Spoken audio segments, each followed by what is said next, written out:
नमस्ते भाइयों और बहनों, दोस्तों, सबका मैं नमस्कार करता हूँ।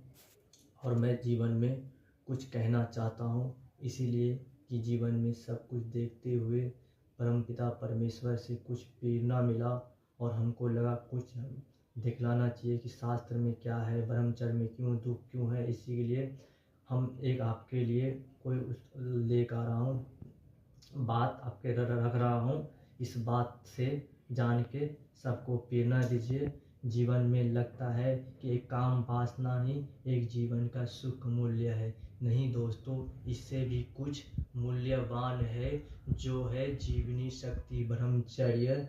जो ब्रह्मचर्य को धारण करेगा वो जीवनी ऊर्जा पाएगा और जिस क्षेत्र में जाएगा उसी क्षेत्र में झंडा लहका के आएगा। इस भारत में कितना महापुरुष आया, विवेकानंद स्वामी, दयानंद सरस्वती। इससे जानते हुए सभी देशभक्तों, सब भाइयों बहनों को इससे प्रेरणा लेना चाहिए और सभी देश में ब्रह्मचर्य को पालन करते हुए, गृहस्थी में रहते हुए, और जिस भाई को लगे हम जीवन में कुछ करना चाहते हैं, उनके लिए, भारत के लिए झंडा उठा के और भारत माँ के लिए अपना जान देते हुए, सब कुछ झंडा लहका के ब्रह्मचर्य को पालन करते हुए अपने माता पिता को, सभी को ब्रह्मचर्य का शिक्षा दें। चाहे माता हो, चाहे बहन हो, चाहे पुत्र हो, चाहे संतान हो, ये जीवन को सभी शिक्षा देते हुए और ब्रह्मचर्य को गुरुकुल में सभी विद्यार्थियों को ज्ञान देना आवश्यक है।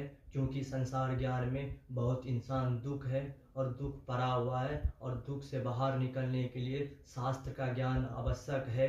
क्योंकि अंग्रेज ने अंग्रेजी दे के चला गया और माता पिता को सम्मान हटा दिया। हम जब माता पिता का सम्मान पाना चाहते हैं, हमको शास्त्र का ज्ञान होना आवश्यक है।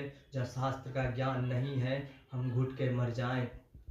इसीलिए क्योंकि हम अंग्रेजी पढ़ते हैं, अंग्रेजी पढ़ने वाले बालक अपने माता पिता को आश्रम में छोड़ते हैं, और जो संस्कृत पढ़ते हैं अपने माता पिता को संस्कार देते हुए, माता पिता को मानते हुए, जीवन में समस्या हल करते हुए सभी से प्रेम करते हैं। संस्कृत उसको नहीं कहते हैं कि जिसको संस्कृत का ज्ञान हो, संस्कृत उसको कहते हैं जो संस्कार से परे हो, संस्कार का ज्ञान हो, और माता पिता को सम्मान करते हुए और गुरु को प्रणाम करते हुए संसार में झंडा लहकाएं। और झंडा लहकाने के साथ में सभी को बतला दे, सभी देशों को, मेरा भारत बहुत महान है, अभी भी है, और मेरा भारत सोना का चिड़िया है। और इस सोना को चिड़िया को जानना चाहते हो तो भारत में आके संस्कृत सीखो। और तुम्हारे अंग्रेज में क्या है जो हमको तुमने क्या सब कुछ दिया